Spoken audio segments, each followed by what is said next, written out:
kita tak temukan jalan. Sepakat akhiri setelah beribu debat panjang. Namun kau tampak baik saja, bahkan senyummu lebih lepas. Sedang aku di sini belum terima. Oke, Assalamualaikum warahmatullahi wabarakatuh. Berikut adalah identifikasi masalah pribadi saya ketika UTS kemarin, yaitu saya membuat tiga keputusan penting yang berdampak besar dalam hidup. 1. Resign dari kerja barista di kafe untuk fokus buka bisnis cuci sepatu di rumah. Lalu yang kedua, memilih jalanin bisnis cuci sepatu daripada balik bekerja barista di kafe. Keduanya saya lakukan sambil kuliah. Yang ketiga, saya memutuskan untuk kuliah sambil kerja barista dan mengatur waktu biar dua-duanya tetap jalan. Memilih keputusan nomor 2 untuk yang krisis, yaitu menentukan apakah tetap jalanin bisnis sepatu atau balik kerja di kafe. Kenapa keputusan ini penting bagi saya? Karena menyangkut tentang masa depan saya sebagai seorang mahasiswa dan calon sarjana di masa depan nanti, dan saya juga ingin membanggakan kedua orang tua saya. Yaitu bagaimana cara saudara meminimalisir bias dalam proses pengambilan keputusan tersebut. Nah, cara saya meminimalisir bias dalam proses pengambilan keputusan yaitu saya menentukan masalah dengan jelas agar saya nggak bingung. Saya itu harus tahu betul apa ketiga keputusan besar dalam hidup dan memilih satu yang paling penting untuk dibahas. Apakah lanjut bisnis cuci sepatu atau kembali jadi barista? Ini membuat fokus saya tidak buyar. Lalu yang kedua, saya itu melihat banyak opsi. Saya tidak cuma memikirkan dua pilihan awal. Saya juga mempertimbangkan opsi lain seperti buka dapur online di rumah, seperti itu. Lalu yang ketiga, saya itu menimbang baik buruknya tiap pilihan. Saya membuat tabel untuk melihat risiko, manfaat, dan dampak jangka panjang dari setiap pilihan. Lalu yang keempat, saya itu memahami kebutuhan dasar. Saya menggunakan strategi need assessment yang mirip seperti piramida.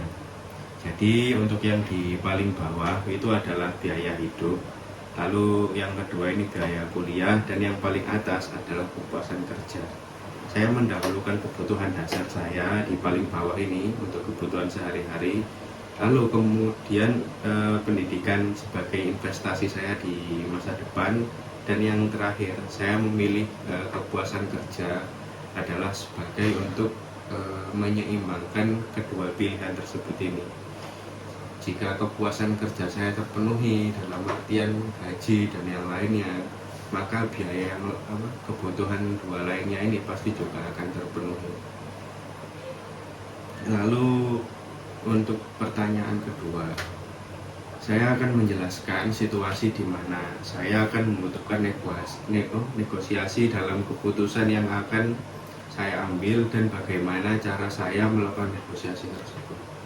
Di situasi di mana negosiasi diperlukan, di pilihan yang saya buat itu ketika ada pembagian keuntungan dan tugas.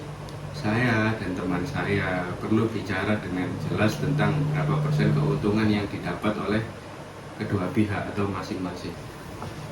Lalu untuk pertanyaan yang kedua, saya akan menjelaskan situasi di mana saya akan membutuhkan negosiasi dalam keputusan yang akan saya ambil dan bagaimana cara saya untuk melakukan negosiasi tersebut. Oke, 60% hasil untuk yang mengerjakan sepatunya atau yang mencuci sepatunya, lalu 40% untuk yang tidak melakukan apa-apa atau semacam. Jadi saya dan teman saya ini sama-sama enak. Kita itu berpartner dan siap mengerjakan apapun dalam bisnis. Jadi tidak ada pihak yang dirugikan teman saya ketika ada perbedaan. Jadi perbedaan di sini adalah dalam artian arah bisnis kita cuci sepatu ini mau kemana, seperti itu. untuk harga range-nya itu berapa, terus lalu ada apalagi kalau tentang pembagian waktu, karena saya ini dicuci sepatu, dia kan juga masih kuliah, saya masih sama teman saya, karena saya nggak bisa selalu cuci sepatu seperti itu. Cara saya melakukan negosiasi yaitu saya harus tahu apa yang saya inginkan, lalu saya harus memahami konsumen saya dan partner saya. Saya itu bisa mengisi kekosongan partner saya ini di mana. Begitu sebaliknya yang dilakukan oleh partner saya ini. Mungkin sekian saja penjelasan dari saya, Bang Samudra. Kurang lebihnya saya mohon maaf. Lalu terima kasih sudah menonton video saya. Wassalamualaikum warahmatullahi wabarakatuh. Dadah.